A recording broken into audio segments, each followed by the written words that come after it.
The following video is brought to you by Realtree.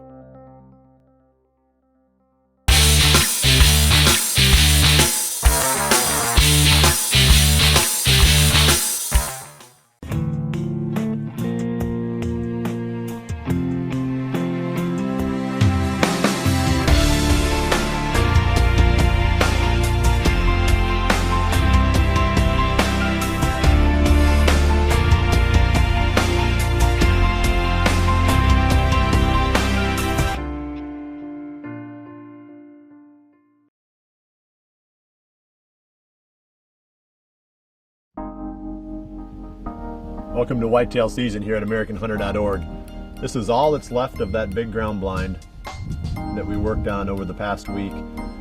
Seems like that thing dominated my life for about a week, and I'm sure glad it's not here anymore, that it's out in the field. For a couple of reasons. One, I was sick of looking at it, sick of working on it. And number two, it's got to get out there and give the deer a chance to get used to it. And I said that we were after a big deer, and one in particular. And he's not going to be any stranger to you here at AmericanHunter.org on the Whitetail Season series. This is the buck that we were calling the double G4 buck. And it was a deer that I almost killed back on November 9th.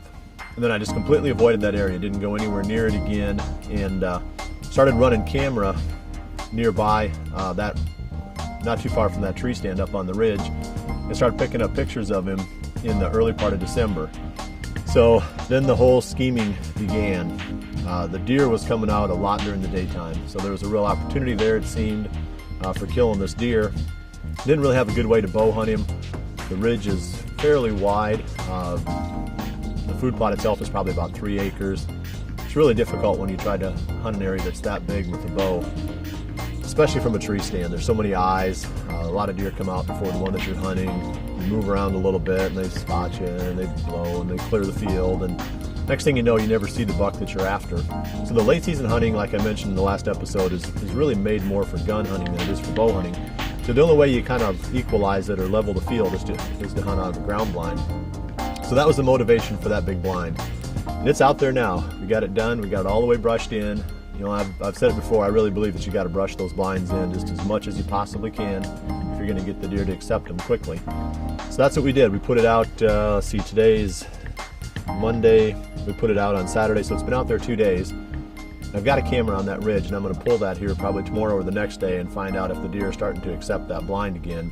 But one way or the other, I'm going to be in that blind here within the next few days, trying to kill this buck that we've called the double G4 buck.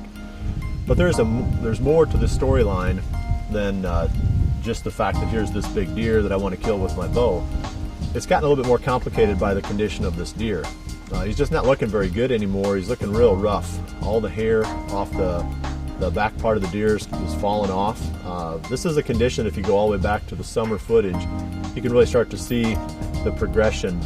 Even clear back then, there were some bald spots back on the buck's rump, and you know, as we follow the deer right on through, even into November when I almost got him back on the 9th, he's just looked really rough, especially his coat.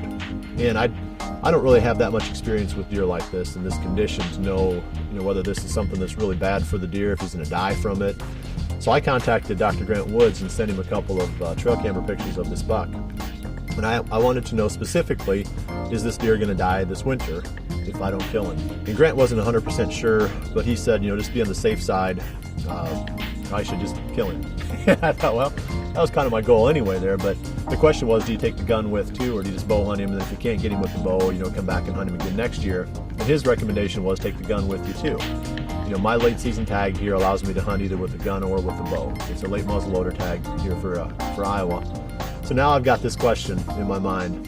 Am I going to carry the gun with me, and if the buck shows up beyond bow range, take the shot with the muzzleloader, or am I just going to hope for the best and hope to get him with a bow and then just accept the fact that if I don't, he might die during the winter? So that's where I'm at right now. I don't know for sure what I'm going to do. I guess we'll know next week when you come back to watch the next episode and you see what I'm carrying into the blind with me. You'll know what decision I made. But that sets the groundwork. I'm not in there yet. I could legally hunt it this evening, but I'm going to wait, and I'm just going to let the deer get used to it, gather some more information to make sure that the buck that I'm after is still using the field, and then head in to hunt it. So keep coming back every week, see how I do hunting for this big deer. Appreciate you joining me here. We'll see you back here again next week for the next episode of Whitetail Season right here at AmericanHunter.org.